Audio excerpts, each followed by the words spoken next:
Hello and welcome back to the Eldritch Stronghold. I'm Mitchell, or the Guru you knew, and today we have Aphelia Viper Whisperer's Deck Sesh.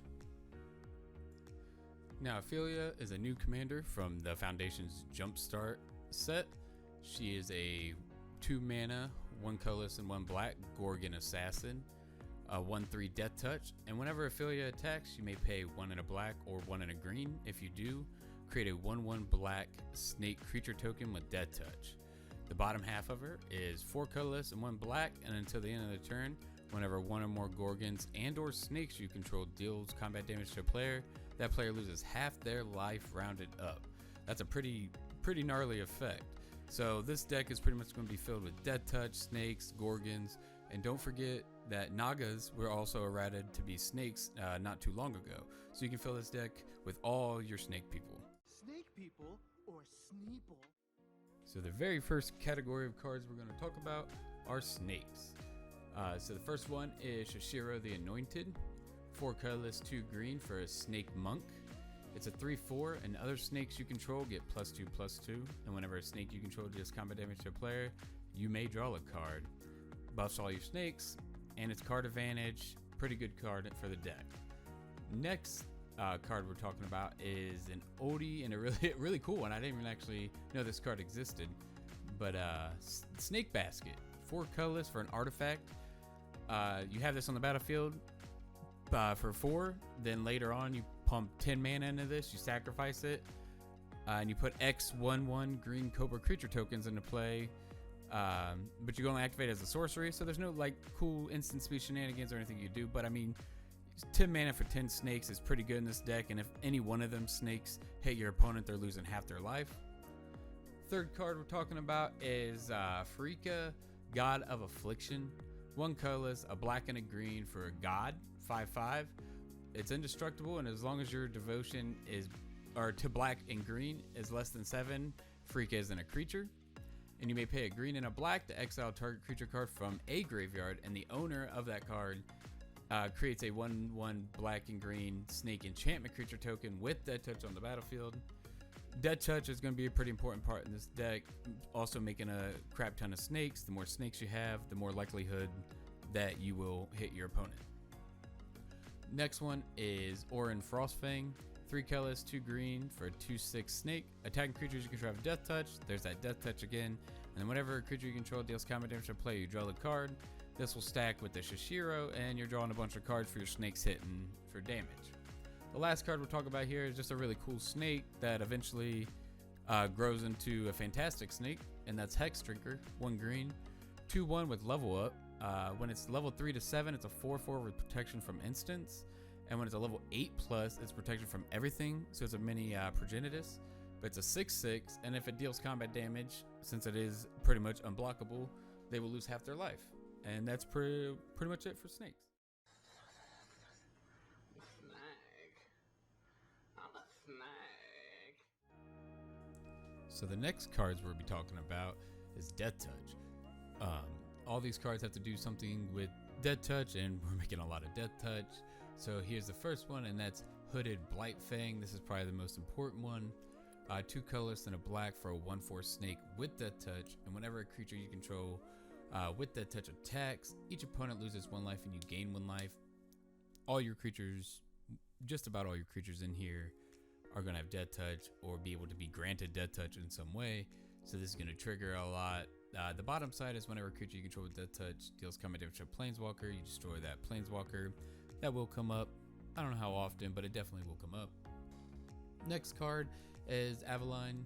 2 colorless and 2 green for a human assassin. This did come out in the Assassin's Creed set. It's a 3/3 Deathtouch. Whenever a creature you control with Deathtouch deals combat damage to a player, you put that many +1/+1 counters on that creature, and it does have disguise for a green and a black. So whenever your snakes or anything that has Deathtouch is hitting something or hitting a player, they're getting bigger and bigger and bigger. Next card is Vraska Swarm's Eminence. 2 colorless and 2 black or 2 green.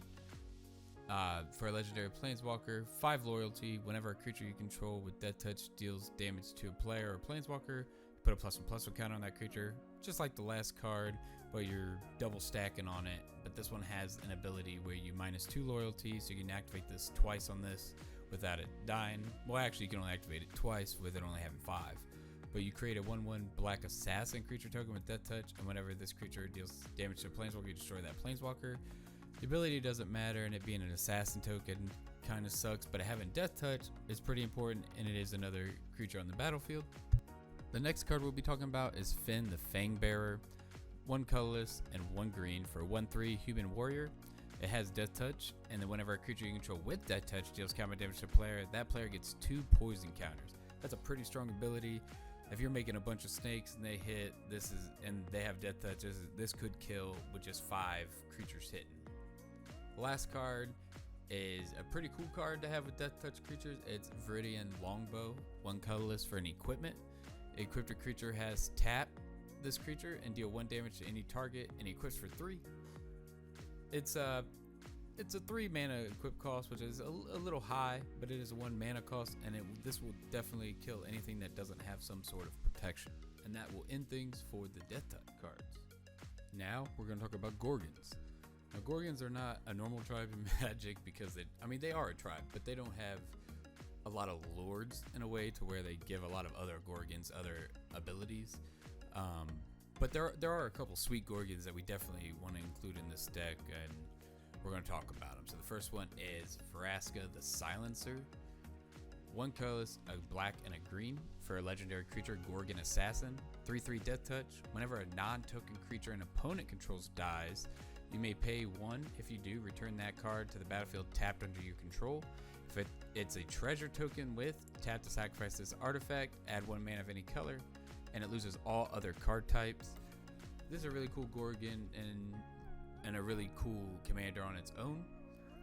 You have a lot of Deathtouch, so your opponent's creature is going to be dying. If you got a spare mana, you can turn that creature into a treasure, and it loses all other card types, but it doesn't lose other abilities.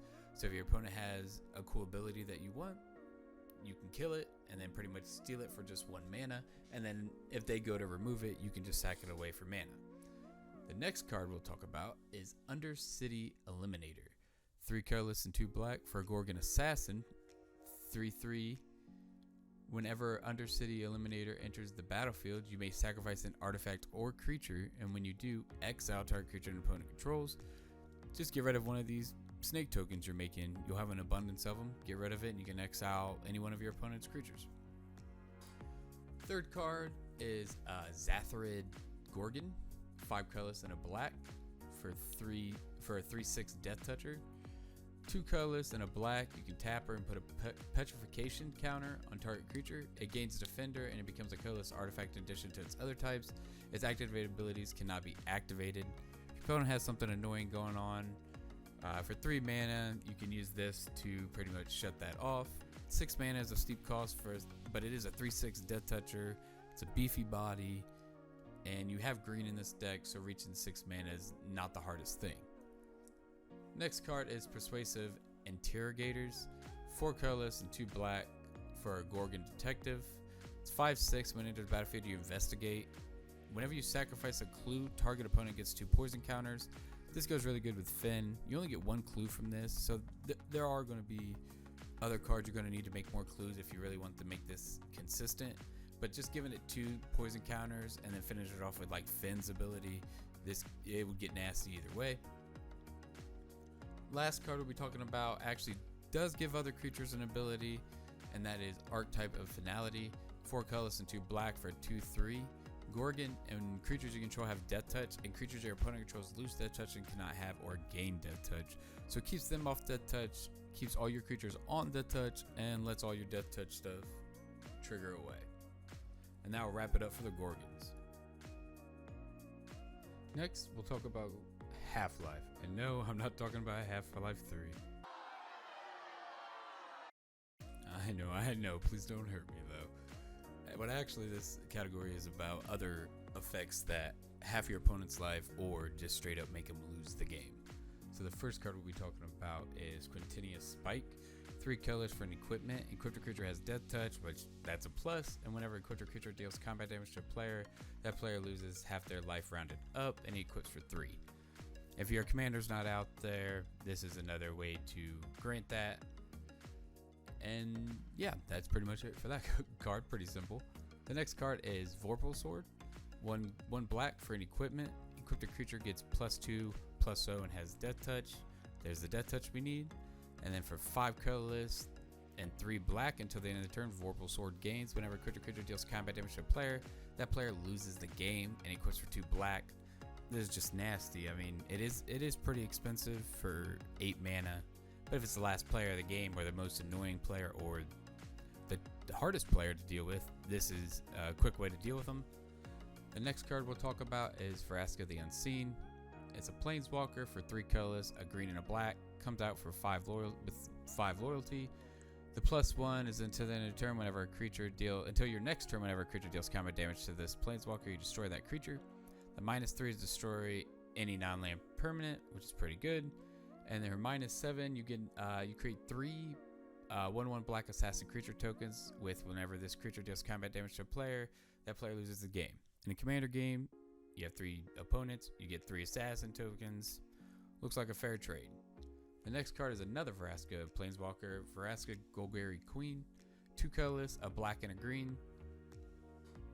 Comes out with 4 loyalty. With a +2 is what you may sacrifice another permanent. If you do, you gain a life and draw a card. Turn your snakes into extra cards. Not a bad idea. -3 is destroy target non-land permanent with converted mana cost 3 or less. It's abrupt decay. It's pretty cool. -9 is you get emblem with whenever a creature you control deals combat damage to a player, that player loses the game. This is just nuts. Any creature you control deals combat damage, that player's gonna lose the game. The next card is not a snake, not a Gorgon, but it does have a pretty cool ability, and that's the Unstoppable Slasher. 2 colorless and a black for a 2/3 Deathtoucher. When it deals combat damage to a player, they lose half their life rounded up. Bingo bango, right there's Deathtouch and the half-life. And then whenever Unstoppable Slasher dies, if it has no counters on it, return to the battlefield tapped under your control with 2 stun counters on it. So if it does die, it comes back and has to wait to do it again, but just hitting a player once with this is plenty. And now wrap it up for the half-life. Okay, so we talked about all this Deathtouch and all this if it deals combat damage, lose half their life. But Deathtouch is only so much of a deterrent for blockers, so we're going to have to find a way to become unblockable. Now these cards are just a set of cards that are just going to make our creatures unblockable. The first one we're talking about is Whisper Silk Cloak. 3 colorless for an equipment, and equipped a creature can't be blocked and has Shroud, and equips for 2. A little bit of protections built in is kind of nice. The Shroud does prevent us from targeting with something, but that's not going to matter too much in this deck. The next card we're talking about is a new version of a Whisper Silk Cloak, and that's Brotherhood Regalia. 2 colorless for an equipment. Equipped creature has Ward 2 in addition, and it is an assassin in addition to its other types and can't be blocked. It equips to legendary creatures for 1 and other creatures for 3. This ain't bad. It's better than the Shroud you get from the Whisper Silk Cloak. It become an assassin, it's not going to really matter. Really, you just want it to can't be blocked, and it equips to your commander for 1 or any other of the legendary creatures you have in the deck. Third card is Trailblazer's Boots. 2 colorless for another equipment, and it has non-basic land walk. Everybody plays non-basic lands. This is going to make anything pretty much unblockable, and he equips for 2. Next card, we're done talking about the equipments now. The next card is Cover of Darkness. It's 1 colorless and a black for an enchantment, and as Cover of Darkness comes into play, you choose a creature type, and creatures of the chosen type has fear. You'll probably most likely always pick Snake with this card because you're making a lot of Snake tokens in the deck. This card is pretty good. Fear means they can't be blocked other by artifact creatures or black creatures. Last card is Dolthy Embrace. 2 colorless and a black for an enchantment. 2 black, target creature gains shadow until the end of turn, and that creature can't be blocked except by other creatures with shadow, so it's pretty much not going to be blocked in the game of Commander unless somebody's running some weird offshoot shadow card. And that will be it for the shadow cards. And that will wrap it up for the deck sesh for Afelia. I really like this Commander because Snakes and Gorgons never really had a true Commander, and although this ain't really a Lord, so to speak, it does really grant a cool ability to all your snakes out there. And I think if this is in your pod, that game is going to go pretty quick.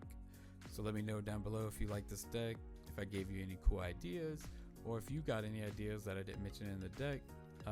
Comment down below, and you have a great day.